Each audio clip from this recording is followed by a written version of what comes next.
My name is Vortak, and I am what your species would call, well, your worst nightmare. Standing 12 feet tall with 4 arms that could crush a vehicle, skin like molten obsidian, and teeth designed to tear through titanium alloy, I was bred for one purpose: hunting humans. For 3 centuries I stalked your kind across 17 different star systems. My trophy wall.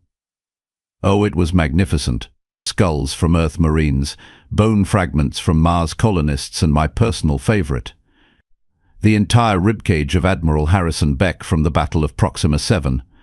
That man actually made me work for it. Respect. But here I am now, standing guard outside a human nursery on New Terra Station, armed with a plasma rifle and wearing what you humans hilariously call a babysitter badge. How did the galaxy's most feared apex predator end up protecting the very species he once hunted? Well, sit down and grab some of that caffeinated poison you call coffee, because this story is going to twist your tiny human brains into pretzels. It started 6 months ago on Kepler 442 billion, a dustball planet that nobody cared about. I was tracking a group of human refugees who thought they could hide in the abandoned mining tunnels. Typical human arrogance. Did they really think some rusty metal corridors would stop a Vortak warrior? Please. I had already eliminated 12 of them when I found something unexpected. Deep in the mining complex, past all the collapsed tunnels and broken machinery, there was this massive chamber. And in the center? A human, just one, sitting cross-legged on the floor like he was having a picnic instead of facing imminent death. His name was Marcus Kane, though I didn't know that yet. Mid-30s, brown hair, completely average looking. Nothing special about him except for one tiny detail: he wasn't running. Every human I had ever encountered either ran screaming, begged for mercy, or tried to fight back with whatever pathetic weapons they could find. This one, he was just sitting there, waiting. "You're the Vortak they call the Crimson Death, aren't you?" he said, not even bothering to look up at me. "I have to say the stories don't do you justice. You're much uglier in person." I nearly laughed. This little meat sack had the audacity to insult me. "Human," I growled, my voice echoing through the chamber like grinding stone.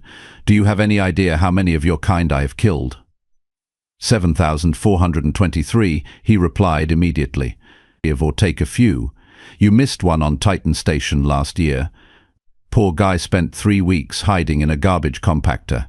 Died of infection, not your claws. Technically doesn't count." My blood went cold. How could he possibly know that? I had never reported those numbers to anyone. Hell, I had never even counted them myself. Marcus finally looked up at me, and that's when I saw his eyes. They weren't filled with fear or desperation like every other human. They were calculating, like he was solving some complex equation in his head, and I was just another variable. "I know you're wondering how I know," he continued, standing up slowly. "The answer is simple. I've been studying you, Vortak. For the past 5 years I've tracked every hunt, every kill, every method you've used. I know that you prefer to attack from the left because of an old injury to your right shoulder. I know that you always take the skull as a trophy, but only after you've removed the spine first. And I know that despite all your kills, you've never once harmed a human child." "Lies," I snarled, but even as the word left my mouth I knew he was right. There had been opportunities, plenty of them. But something about killing the young ones always felt wrong. "Not lies," Marcus said, taking a step closer. This human was either incredibly brave or completely insane. Facts, cold, hard data. Which brings me to why I'm here. You're here to die, human. Actually, no, I'm here to offer you a job. I stared at him for a long moment, my forearms twitching with the urge to end this conversation the traditional way. A job? You want to hire the creature that has spent 3 centuries exterminating your species? Exactly. Marcus reached into his jacket and pulled out a small data pad. I could have killed him in that instant, but curiosity got the better of me. "Tell me, Vortak, what do you know about the Void Swarm?" The Void Swarm. Even mentioning that name sent ice through my veins. They were the reason my people had become hunters in the first place. Parasitic entities from dark space that consumed everything in their path. Planets, stars, entire civilizations, nothing could stop them once they arrived. "They're coming," I said quietly. In approximately 8 months, Marcus confirmed, tapping his data pad. "Our long-range sensors picked up the first wave 3 days ago. Humanity is about to face extinction, and frankly, we're not equipped to handle it. We need help. We need hunters. We need you." I laughed, actually laughed. The sound echoed through the chamber like breaking glass. "You want me to protect the species I've been hunting?" "Human, your logic circuits must be severely damaged." "Are they?" Marcus asked, raising an eyebrow. "Think about it logically. The Void Swarm doesn't just kill, Vorthak. They consume. They'll strip this galaxy of everything that makes it interesting. No more humans to hunt. No more challenges.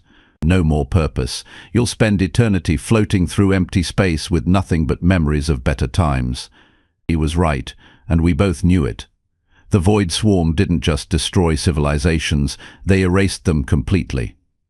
No traces, no ruins, no stories to tell. They left behind nothing but empty space and silence. "Even if I agreed," I said, my voice softer now, "what makes you think other humans would accept my help?" "I am, as you so eloquently put it, their worst nightmare." Marcus smiled, and for the first time since I'd found him, he looked genuinely amused. "Oh, they won't. At least not at first. But that's where things get interesting. You see, I'm not just any human, Vorthak. I'm the director of Humanity's Defense Council. And I have what you might call executive authority. Executive authority. The power to make decisions that would affect the entire human species. This single, unremarkable human male could essentially command billions of his kind. The irony was delicious. "You're offering to make me a guardian of the species I've spent my life hunting." "I'm offering to make you a king among the species you've spent your life hunting," Marcus corrected. "Supreme Commander of Humanity's Defense Forces. Every human military unit, every space fleet, every defensive installation would answer to you. You'd have unlimited resources, unlimited authority, and unlimited opportunities to prove that even the most feared predator in the galaxy can choose to become something more." It was tempting. No, it was more than tempting. It was the kind of offer that comes once in a lifetime. But there was one problem. "Why?" I asked. "Why would you trust me with this? I could turn on your species the moment the Void Swarm is defeated." Marcus walked closer, close enough that I could smell his fear despite his calm demeanor.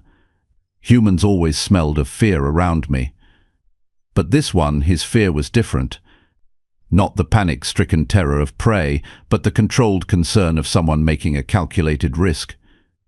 Because he said, looking up into my 4 eyes, "I've spent 5 years studying not just your methods, but your patterns, your psychology, and I know something about you that you might not even know about yourself." "Which is?" "You're bored, Vorthak, terminally, existentially bored. Hunting humans used to be a challenge, but we've become predictable. We run, we hide, we fight back in the same patterns over and over again. You're going through the motions now. Taking trophies out of habit rather than satisfaction. The thrill is gone." He was right again, damn him. When had killing humans become so routine? "The Void Swarm represents the ultimate challenge," Marcus continued. "It's an enemy that makes humans look like children playing with toy weapons. An enemy that has never been defeated. An enemy that could give you the kind of hunt you've been craving your entire life." I stood there for several minutes, processing everything he had said. In the distance I could hear the sounds of the remaining human refugees trying to escape through the tunnels. Standard procedure would be to finish this conversation quickly and resume the hunt. But something about this situation felt different. "If I agree to this," I said finally, "there will be conditions." "Name them." "First, I choose my own methods. No human military protocols or regulations. I fight the way I know how to fight. Agreed. Second, any human who questions my authority or refuses to follow my orders gets fed to the nearest airlock. Marcus hesitated for just a moment. Within reason, agreed. And third, I paused, surprised by what I was about to say. Any human children found in combat zones are immediately evacuated to safety. No exceptions. Marcus smiled again, and this time it reached his eyes. I had a feeling you'd say that. Agreed. We stood there in silence for a moment, predator and prey turned allies by the threat of something far worse than either of us. It should have felt wrong. It should have felt like a betrayal of everything I was bred to be. Instead, it felt like the first honest decision I had made in decades. So, I said, extending one of my massive clawed hands toward him, when do I start? Marcus reached out and shook my hand, his tiny human fingers barely wrapping around one of my talons. Right now, we have a lot of work to do and not much time to do it. That handshake changed everything. Within hours, I was aboard a human transport ship heading for New Terra Station. Within days, I was standing in front of the Human Defense Council, watching as Marcus announced that their new Supreme Commander was a 12-foot-tall alien killing machine who had spent the last 3 centuries hunting their kind for sport. The reaction was, well, let's just say it was loud. Several council members actually fainted. One elderly woman had what appeared to be a heart attack, and at least 3 military officers reached for weapons before remembering that I was now technically their boss. "This is insane," shouted General Patricia Morrison, a grey-haired woman with more combat decorations than some small armies. "You want us to trust our entire species to a monster?" "Not a monster," Marcus replied calmly. "It's a predator. There's a difference. Monsters kill for pleasure. Predators kill for purpose. And right now we need someone whose purpose aligns with our survival. But he's killed thousands of humans." Another council member protested. 7,423, I corrected, my voice rumbling through the chamber's speaker system. Several humans jumped at the sound. And yes, I killed them all. But I also studied them. I learned their weaknesses, their tactics, their psychology, knowledge that will be invaluable when the Void Swarm arrives. The debate went on for hours. Some humans argued for exile, others for imprisonment, and a few brave souls actually suggested execution. Through it all, Marcus remained calm, presenting data, statistics, and strategic analyses that gradually wore down the opposition. By the end of the session, the vote was closer than anyone expected, 47 in favor, 38 against, with 15 abstentions. I was officially the Supreme Commander of Humanity's Defense Forces. My first act, ordering the immediate evacuation of all non-essential personnel from the outer colonies. My second, requisitioning every available ship for conversion into defensive platforms. My third, setting up a nursery guard rotation to ensure no human children would be endangered during the coming war. That last one raised some eyebrows, but I didn't care. If I was going to protect this species, I was going to do it properly. The irony wasn't lost on me. The creature who had once collected human skulls was now responsible for keeping human heads attached to human bodies. The hunter had become the guardian, and honestly, it felt more natural than I expected. But that was just the beginning. The real test was yet to come, and I had a feeling that protecting humans from the Void Swarm was going to be far more challenging than hunting them had ever been. After all, humans are predictable. The Void Swarm, well, they're something else entirely. 6 weeks later, I was beginning to understand why humans had survived as long as they did. They might be physically weak, but they possessed something my species never had, the ability to adapt at an almost supernatural speed.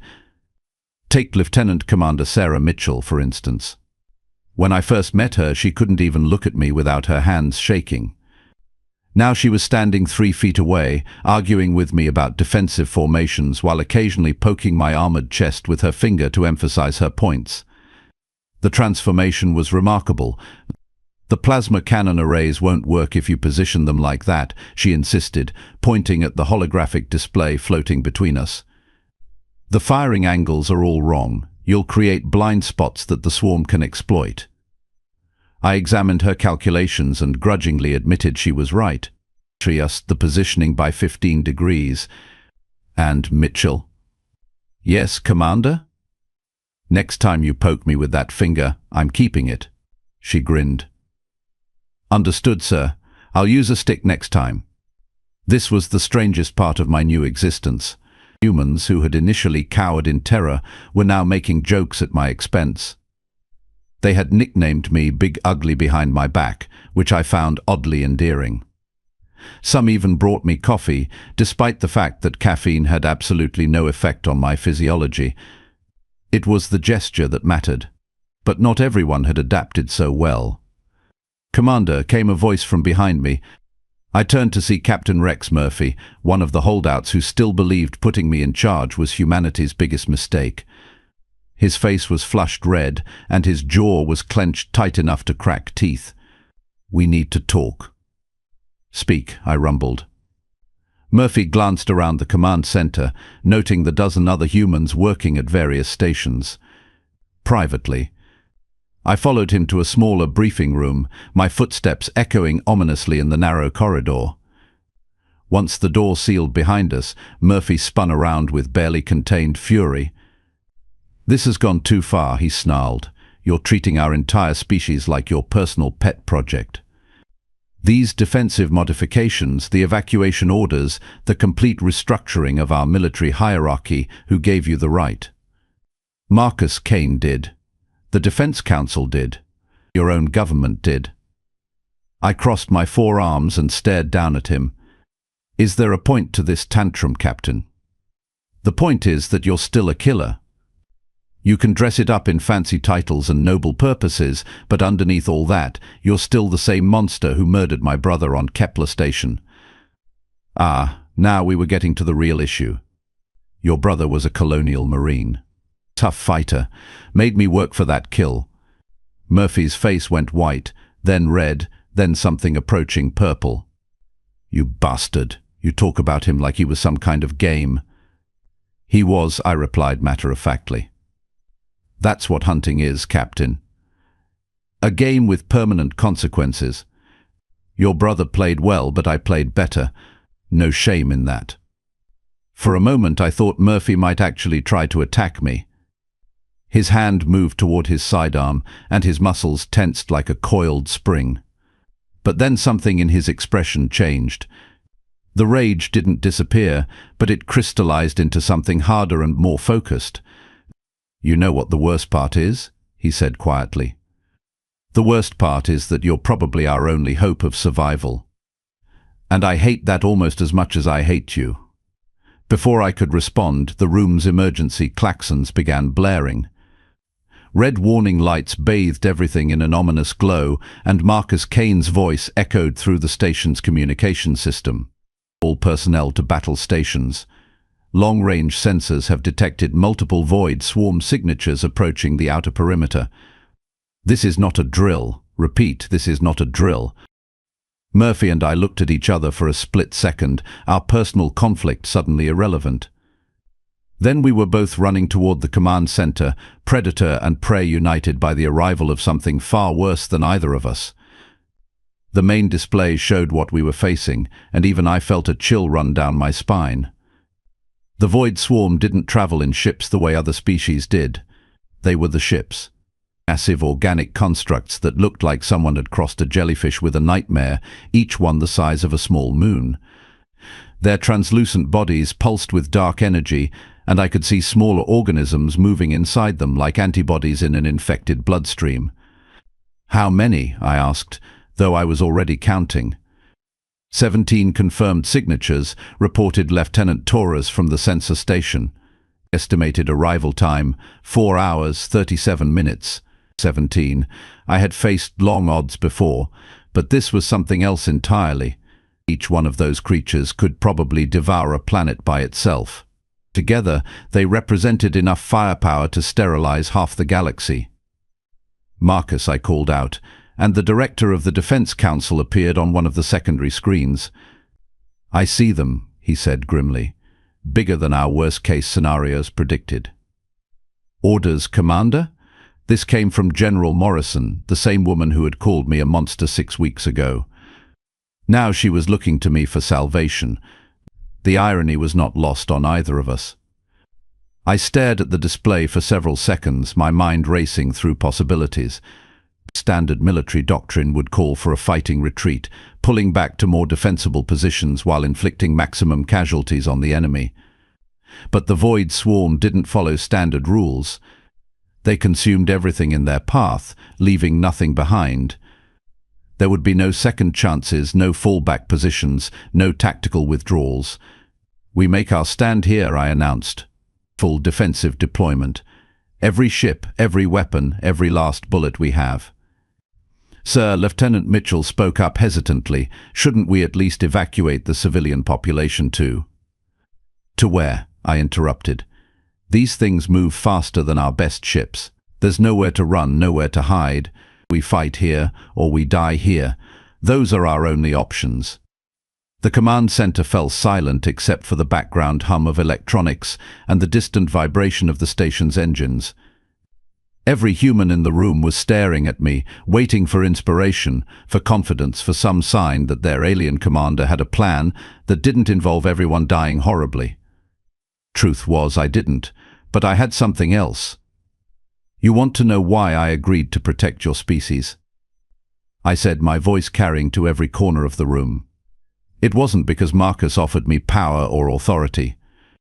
It wasn't because I was bored with hunting you. It was because in 3 centuries of killing humans, I learned something remarkable about your kind. I paused, making eye contact with as many of them as possible. You never give up. Even when you're outgunned, outnumbered and facing certain death, you keep fighting. You adapt, you improvise. You find ways to survive that shouldn't be possible. I've seen human civilians hold off trained killers with nothing but improvised weapons and sheer stubborn refusal to die. I've watched your soldiers fight to their last breath to protect people they've never met. Captain Murphy was listening intently now, his earlier anger replaced by something that might have been hope. The Void Swarm has consumed thousands of species across dozens of galaxies. But they've never faced anything like humanity. They're expecting another easy meal, another helpless civilization to devour without resistance. Instead, they're going to find the most stubborn, resourceful, and downright irritating species in the known universe. A few chuckles echoed through the room. Good. Humor was another uniquely human trait that had always fascinated me. "So here's what we're going to do," I continued. "We're going to show these parasites what happens when they threaten our home." And yes, I said because like it or not, this is my home now too. The next 4 hours passed in a blur of activity. Weapons were charged, shields were raised, and every available fighter was launched to form a defensive perimeter around the station. I found myself moving from position to position, offering tactical advice and trying to project more confidence than I actually felt. The strangest moment came when I was inspecting the nursery's evacuation protocol. A small human child, maybe 5 years old, wandered up to me while her mother was distracted. "Are you the scary monster?" she asked with the kind of direct honesty that only children possess. "Yes," I replied. "I am. Are you going to protect us from the other scary monsters?" I knelt down to her level, which still left me towering over her tiny form. "Yes, I am." She nodded solemnly, then reached out and patted one of my clawed hands. "Thank you, Mr. Monster." Before I could respond, her mother swept her away with profuse apologies. But the child's words stayed with me. "Mr. Monster." From the mouth of a human child, it didn't sound like an insult. It sounded almost affectionate. When the Void Swarm finally arrived, they came in silence. No dramatic music, no threatening broadcasts, no demands for surrender. They simply materialized at the edge of sensor range and began moving toward us with the inexorable patience of a natural disaster. "All ships, this is command," I announced over the fleet communications channel. "Today we make history. Today we show the galaxy that humanity bows to no one. Today we prove that even the most feared predators can become something greater when they choose to protect instead of destroy. The first wave hit us like a tsunami of living darkness. The void swarm creatures extended tendrils of pure energy that lashed out across impossible distances, tearing through our outer defensive grid like tissue paper. 3 cruisers were vaporized in the first 30 seconds, their crews lost before they could even scream. But the humans didn't break. They adapted. "Focus fire on the junction points," shouted Commander Williams from the battlecruiser Defiance. "The tendrils are weakest where they connect to the main body." "Confirmed hits on target 7, reported the destroyer Mongoose. "It's bleeding, whatever that stuff is. All fighters, pattern Delta 7, ordered Squadron Leader Park. Use the debris field for cover and hit them from below." I watched from the command center as humanity's finest military minds adapted to an enemy they had never seen before, finding weaknesses in creatures that had been considered invincible. It was beautiful and terrible and absolutely magnificent, but it wasn't enough.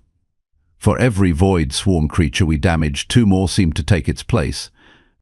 Our ships were being systematically destroyed, our defenses were crumbling, and our ammunition was running low.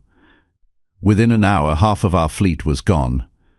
Commander Marcus Kane's voice crackled over the communication system. "We need options. What do you recommend?" I stared at the tactical display, watching red icons disappear one by one as our forces were overwhelmed. There was one option left, but it was insane even by human standards. "Ramming speed," I announced. The command center fell silent. "Sir?" Lieutenant Mitchell asked tentatively. "All remaining ships, full power to engines. We're going to ram these things." "Commander," General Morrison's voice was tight with barely controlled panic, "that's suicide. Pure and simple." "No," I replied, surprising myself with the certainty in my voice. "That's evolution. The void swarm consumes civilizations by overwhelming them with superior firepower. But what happens when the prey decides to become the predator?" I opened a channel to all ships. "All vessels, this is your Supreme Commander. I know what I'm asking of you. I know the cost.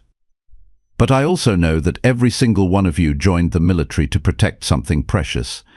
Your families, your homes, your future. Today, that's exactly what you're doing." The response was immediate and overwhelming. Every remaining ship in the fleet acknowledged the order and began accelerating toward the void swarm creatures. Frigates, destroyers, cruisers, even the massive dreadnought Indomitable. All of them racing toward certain death with the same grim determination I had once seen in human soldiers making their last stand. But as they closed the distance, something unexpected happened.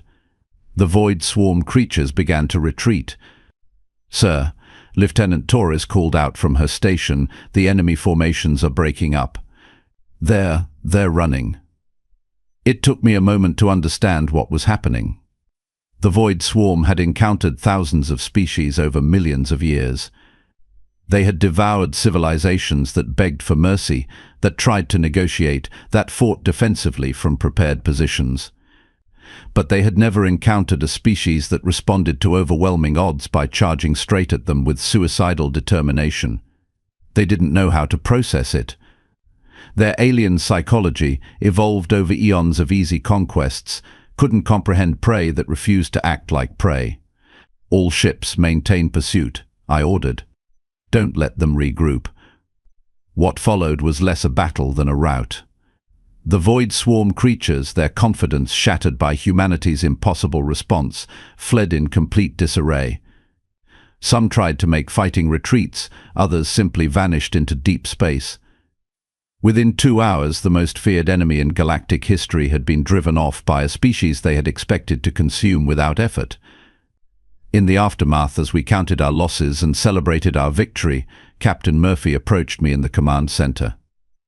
His face was streaked with soot and exhaustion, but his eyes held something I had never seen there before: respect. "My brother would have been proud," he said quietly. "He would have charged with the rest of them," I agreed. Murphy nodded and extended his hand. "Thank you, Commander, for protecting us, for believing in us, for becoming something more than what you were born to be. I shook his hand, marveling at how far we had all come. 6 months ago, I was the galaxy's most feared predator. Now I was standing in a human command center, surrounded by people who trusted me with their lives, protecting a species I had once hunted for sport. Later that night, I found myself back in the nursery, watching over the sleeping children. The same little girl who had called me Mr. Monster was curled up in a small bed, clutching a stuffed animal that looked suspiciously like a miniature version of me.